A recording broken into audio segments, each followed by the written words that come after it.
So we currently use our help desk software that we have now that you call into from a company called SpiceWorks.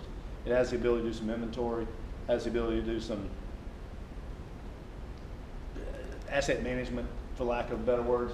This just takes it to a whole nother level, but it's going to give us the ability to be able to inventory all the devices that are inside. When I say inventory, I mean come up with all the hardware devices that we have, PCs and servers that are in this local network that we have here. Plus, it'll be able to, the ones that are out in the field, we'll be able to deploy clients on those so they can check in, so we can get a better idea of what we have. If someone were to ask me right now how many XP machines you had, for 2 years ago, I wouldn't know. This will be able to allow us to be able to do that. Also, it'll help us with patch management, so we'll only do the Windows patches. I saw a trouble ticket today about Adobe Flash. I don't know if there is somebody opened one up, so I keep getting this pop-up. What do I need to do with it? The case system actually goes out there, and I think there's like 250 different companies that it keeps up with, and we can check the ones we want to do, and it'll do the patch management for it as well to the desktops. So again, it keeps your desktops current, keeps them patched, not only with Microsoft patches, but with everything else, including Adobe, some others. And the last thing I want to show you guys is Security Human, and it's a little quick video, I promise. It's 2 minutes, and you'll be out of here. But it's one of these things we're going to send it out to everyone inside AGI. There's 44 videos. You don't have to do 44 videos, but I will probably make them optional if you'd like to view them, because they're actually pretty good. Some of them talk about keeping your kids secure online and such. It's not really AGI appropriate necessarily, but it might be something you might be interested in doing. But more importantly, it does talk about us and security, and it talks about phishing. We all know about that, hey, I'm the Nigerian prince and I want to send you $1 million. All you got to do is send me stuff. We know those things. The emails that come and say, hey, this is a UPS package, open this up and get your, put in your information, and they're stealing your information. But there's some videos on that. And I want to play one real quick, just to give you an idea, and that'll be the last thing. And we do have but like I said, this just is an example of what you'll be doing. So it'll be very similar to this. You'll come in, you'll log in with your credentials. Everybody will have their own password. Like I said, there's 44 of these. We're not going to expect you to do all those.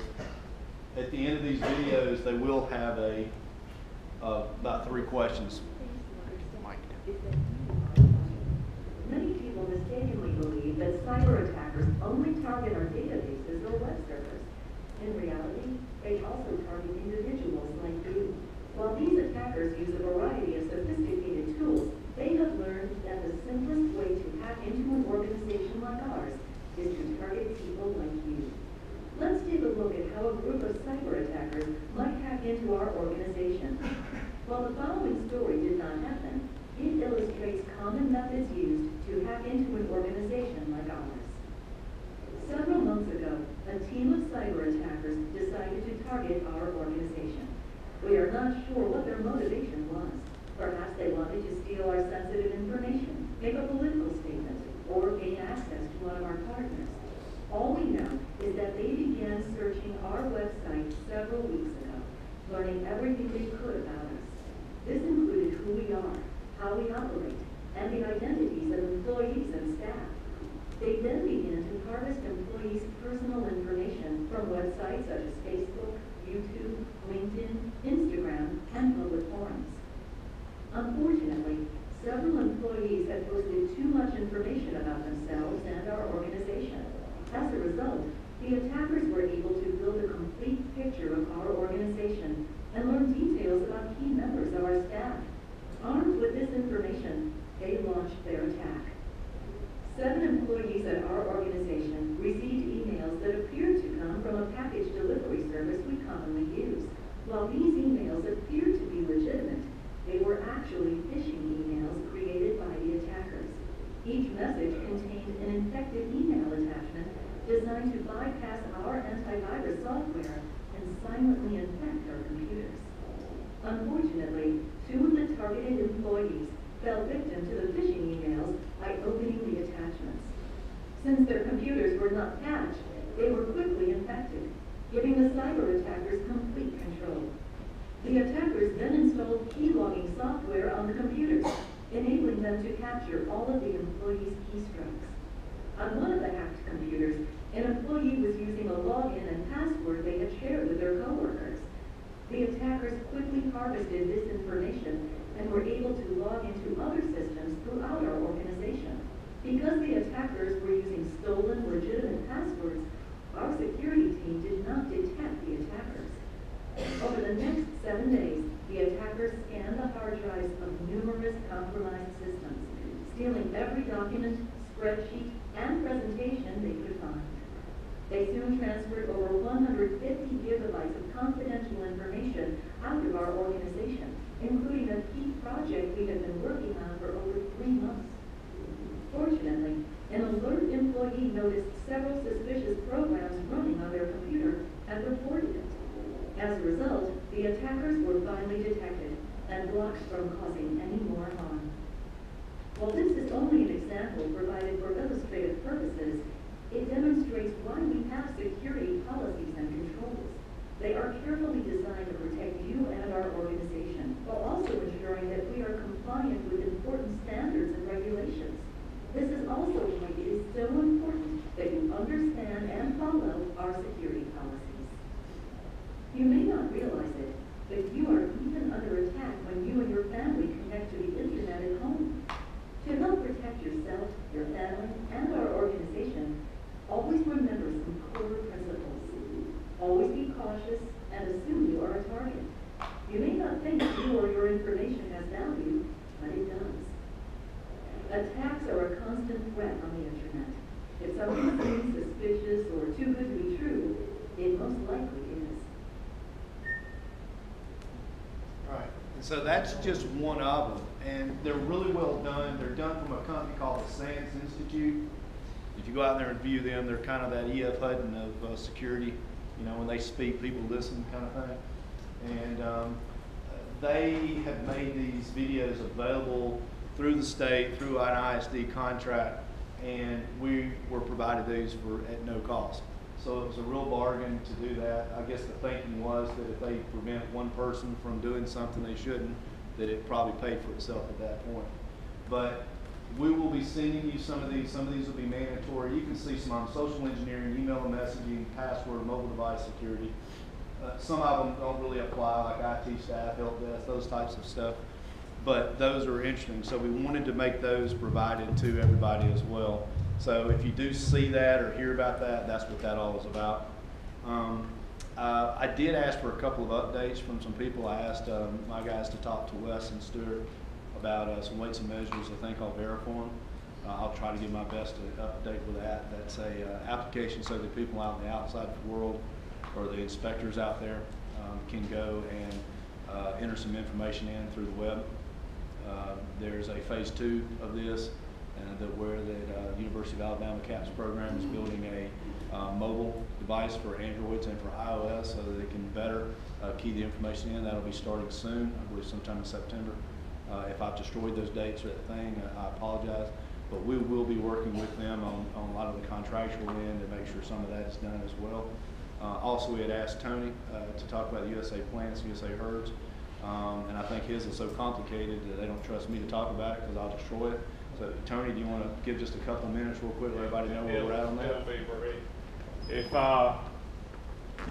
you get to a point in your life when you figure out you're old, and I figured out I was old when I started listening to that 365 presentation because technology is moving so fast that it's really hard to keep up with. But I know one of the things that we've been looking at is trying to see how we're interacting with the people that we do business with on a day-to-day basis. And then how internally we're interacting with the field staff. So pesticides actually got some federal grant money to look at upgrading some of our systems, and in that process of doing the demonstrations, food safety and animal industries has become involved. And we're about to implement a contract with a company called Computer Aid. And they're a nonprofit group that helps state governments implement technology because of limited resources.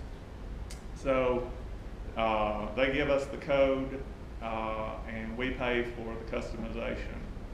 So what that should be happening within the month. Plant and pesticides are going to pilot the project. We will be replacing all of our databases, internal databases. So if you really think about what we do here at the department, we're really giving someone some type of license. We're licensing people and then trying to keep up with that. We, in pesticides, we had, at one time, we had 8 to 10 different databases. Mark and his staff have tried to consolidate those, but the format hasn't really been a stable format for us. So this company does business in 10 or 12 different states. They understand departments of agriculture. They understand our language, which is part of the problem when you're trying to implement a program like this. You spend all your time trying to make them understand what you're doing, and you just kind of get lost in the shuffle. But they understand what we're doing. So the first phase is to rewrite our internal databases, and then the second phase is to implement a field staff inspectional program where the field staff can have a tablet and fill out their inspectional forms in the field, upload them, kind of like what 365 was doing, but to upload them to the office, because I understand if you're a clerical person or you're a program manager, everything that you're doing is really duplicative. That person in the field is actually keying that information in. They're sending it in. You're having to rekey it. It's really a waste of time. So we're trying to look at how to update those processes. So there's a field inspector component to that I think will be helpful, and an internal database program. And it also, this company will be hosting the data. So that frees up the IT staff from having to maintain the servers. If Chris comes to me periodically saying we need to buy a new server, so well, yeah, more than I want you to. So anyway, so that's it in a nutshell. But food safety has gotten involved. They're going to be looking at some of their databases and programs, and then there's another good thing about this is that these are suites of products. So I'm trying to implement the pesticide portion and the plant portion. Well, there's one group that works on each one of those components. There'll be a group that's working on food safety. There'll be a group that's working on animal industries.